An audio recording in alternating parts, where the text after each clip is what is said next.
Hello, everyone. It's your boy Lord Welid. Hope you guys are doing well.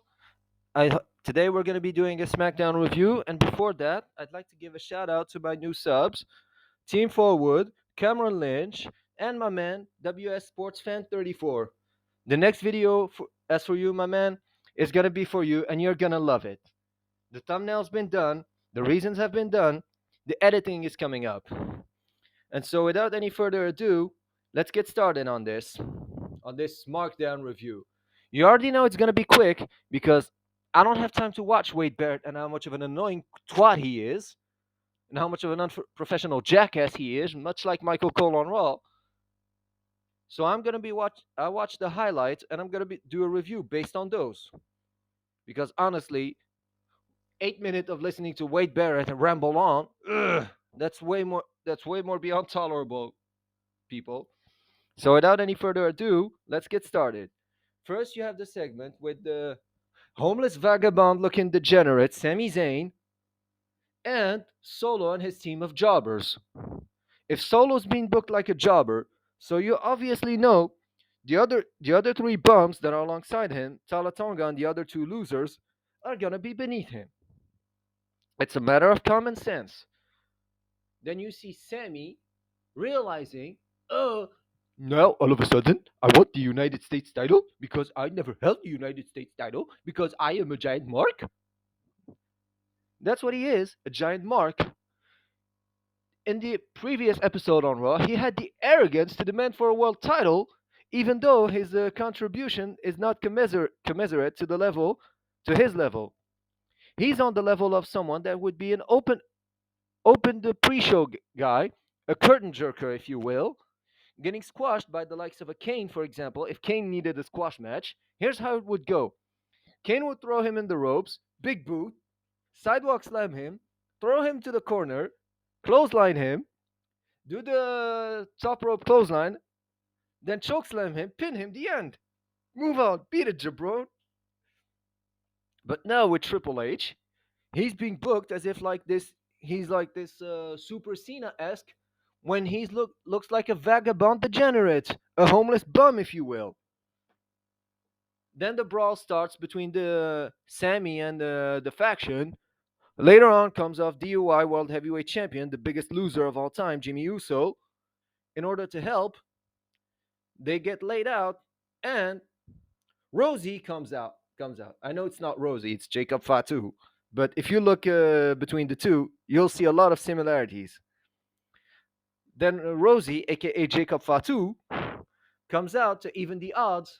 Now all of a sudden, this sets up a six-man tag. Who you already know, Sammy is gonna be the one to take the pin and be the glory hog. Because I love my boy Sami Zayn. It's Noseman. It's not me. I'm not talking. You guys know how much I hate Sami Zayn and most of Noseman favorites. So I'll be doing Noseman on this one. You know how much I love Sammy. I just don't mind the boner. Later on, you have a match. We have a match between Alexa Bliss and Piper Niven. So you obviously know, knowing that Chelsea Green is booked like a jobber, you already know both Piper Niven or Alba Fire, they're gonna be below her, which means jobbers, even bigger jobbers, if you will. So you know they're gonna be taking the pin and they're gonna be losing.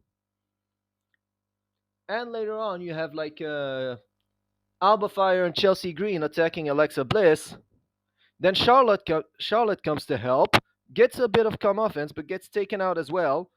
And by the way, side rant: that team of Charlotte Flair and Alexa Bliss doesn't feel genuine and has, if you can already figure out, those of you who already know the way how Noseman books, this has friendship and betrayal written all over it because I gotta put over my girl Charlotte.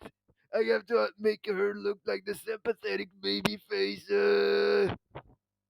That's Noseman talking. You know how I feel about Charlotte Flair. Went from a decent looking human being to an absolute monstrosity. How can you do that? Unless you're an absolute idiot. Then again, fast forward to it, you have the match, The Miz, Mellow Don't Miz, which is Carmelo Hayes and The Miz, against the team of what's that team's name again? The Nathan Frazier and the other one, the Gimp, the Rey Mysterio ripoff. God, how many of those we have already? We have that nerd Axiom.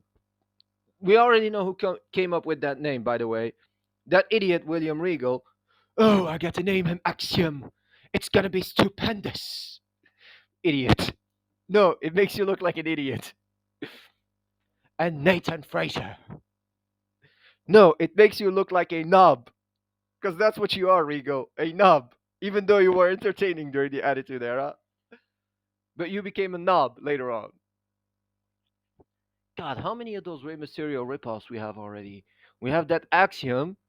We have that Ray Phoenix. That Dragon Lee looking schmuck. And you have Cero Mierdo. All those fours are Rey Mysterio ripoffs, even though we all know Rey Mysterio is leagues above those four losers combined. Then again, obviously, the good one, the good team that makes sense win. Miz and Mello, due to the Miz being a smart and a safe wrestler, they win doing tactical heel stuff. Oh, thank you, Miz. You really are awesome. Because I'm the Miz and I'm awesome. Yes, you are awesome, Miz. Fast forward to it, you have the Drew McIntyre segment, and it really pains me to see someone as talented and someone who looks like a god like Drew McIntyre being booked the way he was before, losing to Met Head Flimsy Fields just so that no, no, I want to be over. I'm the main diva. I have to win in the most absurd way. It's CM Punk. That's your CM Punk impression. He has to be the one being handed everything, or else he's gonna cry like a baby. Dude, you're 47 and you're 48. You don't have time to spend teenager crisis. Your teenager crisis happened way over 30 years ago. Grow up. How is it that you see teenagers or like men's in their early 20s are more mature than you will ever be? Grow up. And then you have him lose, which is even more embarrassing, to a bum like Damian Priest who offers absolutely nothing. Sure, he may be a decent wrestler, and may look somewhat in shape, but other than that, the guy is an absolute an utter zero, an absolute zero, if you will. No charisma, no promo skills, no personality, nothing. A generic bum, a whack and gold creation, just like all those bums that Triple H likes. And in that promo, he was speaking facts. Yeah, Cody is booked way beyond absurdity. All of us who were watching this product like 15 to 20 years ago remember Cody for being a massive jobber. You're not going to gaslight me as if he went into the indies and became something else. No, he still looks the regular old Cody Rhodes, except now he has blonde hair, a stupid neck tattoo, a song that is even more effeminate than Smoke and Mirrors, even though Smoke and Mirrors Cody Rhodes was way better than this current jackass. Now all of a sudden, we're supposed to believe that Cody is somewhat better, even though once he gets the title, nothing. He's gonna be the what you want to talk about? Libations. I respect you. You respect me, and we're gonna respect each other, and we're gonna fight each other. That's what he's gonna do. He's gonna be like sucking the charisma out of everything, even though he's gonna be booked in a way that is way beyond absurdity when we remember him being a massive jobber. Even when he left the WWE back then, he left as a massive jobber.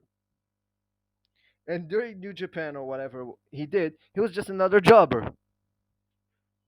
Fast forward, I really hope this time Drew gets booked properly because he's one of the few guys, few good ones that have something there. And there's a reason why Vince McMahon called him the chosen one because Vince, unlike Big Nose Idiot, sees talent in people and knows how to maximize the profits out of the talent. That's a smart businessman. And all hail Mr. McMahon. Thank you, sir. After that, you have the match Street Profits, who are a decent tag team, against DIJ, which is Do It Jobbers, the team of Tabasco Sauce, who looked like a garden gnome with the beard that he had, the overgrowing beard, who looked like a garden gnome, and his little buddy, the twink, Johnny Gargano, the comic book nerd, if you will, if you prefer, the comic book nerd. The match goes on. Grandma Lorraine does her shit. What is so special about those two that you keep them around, Triple H? They suck. They never offered anything, and they will more than likely never offer. They will never offer you a damn thing. They suck, and they always have, and they always will. Yet you get rid of people like Bobby Lashley, who look like Greek gods compared to those losers combined. Then again, hopefully, the good team of Street Profits win, and no more of those Dij, and they're already teasing a friendship and betrayal between the two. We're gonna have to go back in time to the black and gold feud between Johnny Gargano and Tommaso Ciampa. We're gonna have bangers so that marks like Dave Meltzer gave us 5 stars. What an idiot. Those things have already been seen before and been proven to be flops. What makes you think they're gonna be successes now on the main roster? This is the absolute definition of insanity, people. Doing something that will lead you to a result and expect something different. Let's fast forward to it. The main event already. God, that was quick. You have the team of Solo and his my failure Tongans, because they're all failures and they have Jobber City written all over them, against DUI World Heavyweight Champion Jimmy Uso, who offers absolutely nothing, who's devoid of charisma, Rosie, aka Jacob Fatu, and the vagabond looking degenerate Sami Zayn.